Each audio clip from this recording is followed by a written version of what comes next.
warahmatullahi wabarakatuh. Halo semuanya, berjumpa lagi dengan saya Sri Nurlina di Ngopen Yuk, ngobrol pendidikan yuk. Nah, pada kesempatan kali ini saya akan sedikitnya membahas mengenai salah satu model pembelajaran terpadu, yaitu model sekuensi. Nah, sebelum kita ke tahap sharing, saya akan terlebih dahulu memperkenalkan dua sahabat Ngopen saya nih. Silakan sahabat. Halo semua, saya Anis Herunisa. Hai semua, saya Alinia Solihatul Fadliah. Nah, sahabat Ngopen, sudah kenalkan dengan sahabat-sahabat Ngopen tadi? Untuk itu, tanpa berlama-lama, kita akan sedikit demi sedikit mengupas apa itu model pembelajaran sekuensi. Silakan sahabat.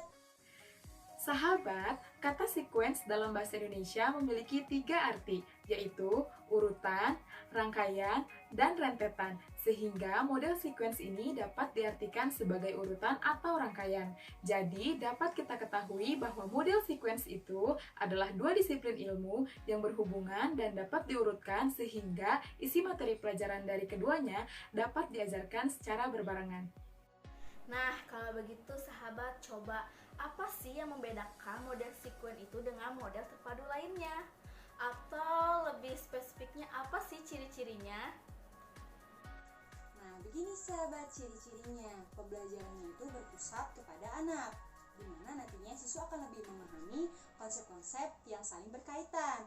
Nah, konsep-konsep itu berasal dari berbagai bidang studi yang disajikan dalam satu proses pembelajaran. Nah, itu ciri-cirinya model sekuensi sahabat. Oh iya, berarti mirip-mirip ya ternyata sama pembelajaran terpadu lainnya yang melibatkan dua mata pelajaran berbeda. Nah, kalau begitu, kalian tahu nggak sih kelebihan model sequence ini?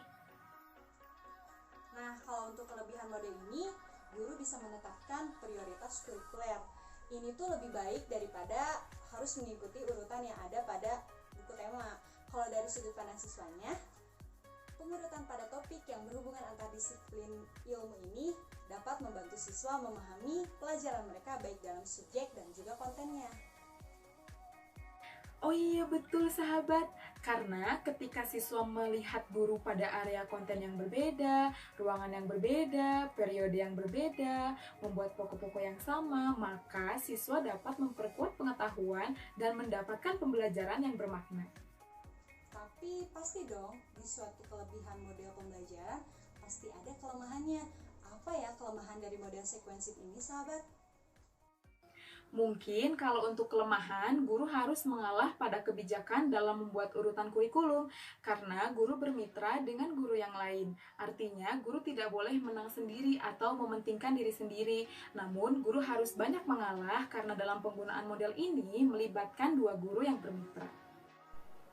Sahabat Ngopen, selain kelebihan dan kekurangannya, model ini memiliki manfaat. Menurut Fogarty, tahun 1991 ada manfaat bagi siswa dan gurunya. Nah, sepertinya manfaat bagi guru mengenai model sekuensi ini, guru bisa membuat prioritas kurikuler yang tidak hanya sekedar mengikuti urutan di buku tema. Kemudian, guru juga bisa membuat keputusan penting dalam membuat konten terkait dua bidang konten. Juga bisa lebih praktis dan menghemat waktu karena bisa menggabungkan dua mata pelajaran dalam satu pembelajaran. Oh, begitu ya. Kalau manfaat untuk siswa sih, dengan adanya dua pelajaran yang berbeda yang dirangkap ini, siswa dapat memperkuat pengetahuannya dan mendapat pembelajaran yang lebih bermakna. Kemudian, pengurutan mengenai disiplin-disiplin ilmu membantu mereka membentuk pemahaman, serta siswa akan lebih mudah menerima, memahami, menyimpan, dan memproduksi, serta menghayati makna yang terkandung dalam dua mata pelajaran itu sendiri. Wah, kalau dilihat secara kelebihan, kekurangan, maupun manfaatnya, sepertinya model sekuensi ini gampang-gampang sesuai ya sahabat. Nah, coba bagaimana sih contoh penerapan secara langsung? Soalnya saya jarang menemukan model pembelajaran terpadu sekuensi ini sahabat. Sebelumnya, dapat kita ketahui bersama bahwa model pembelajaran sekuensi ini dapat digunakan ketika memiliki konsep-konsep yang sama. Misalkan, dalam penerapannya ada dua mata pelajaran yang berbeda, ada IPS dan matematika. Di IPS mengajarkan tentang sejarah uang dan di matematika mengajarkan tentang nominal uang. Nah, dua mata pelajaran ini sama-sama mengajarkan tentang konsep uang. Sehingga dalam penerapannya kita dapat mengurutkan kembali topik antara dua mata pelajaran yang nantinya tidak akan terlihat antara IPS dan matematikanya, namun menjadi rangkaian topik dari dua mata pelajaran.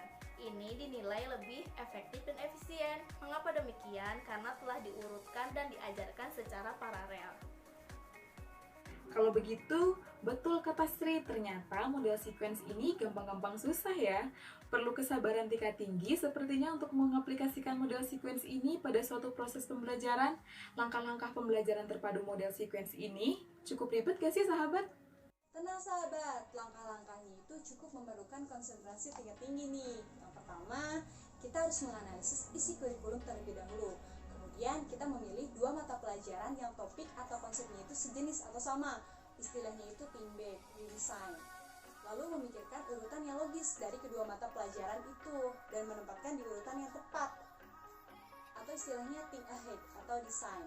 Nah, lalu yang terakhir itu guru mendesain topik atau konsep dari kedua mata pelajaran tertentu yang secara logis dapat diajarkan dengan periode yang sama atau waktu yang sama gitu. Begitu langkah-langkahnya sahabat ngopen. Wah sahabat, cukup panjang juga ya perbincangan kita mengenai model pembelajaran ini. Mungkin sahabat ngopen bisa mencari referensi-referensi lain mengenai model sequence tersebut. Semoga apa yang kita bahas hari ini bisa bermanfaat ya untuk kita semua. Pokoknya dari Alin mah jangan bosan untuk mencari ilmu dan pokoknya harus haus akan ilmu ya sahabat. Baiklah sahabat, terima kasih atas perhatiannya ya. Mohon maaf apabila ada kata-kata yang kurang berkenan. Pokoknya saksikan terus Ngopen yuk. Ngobrol pendidikan yuk.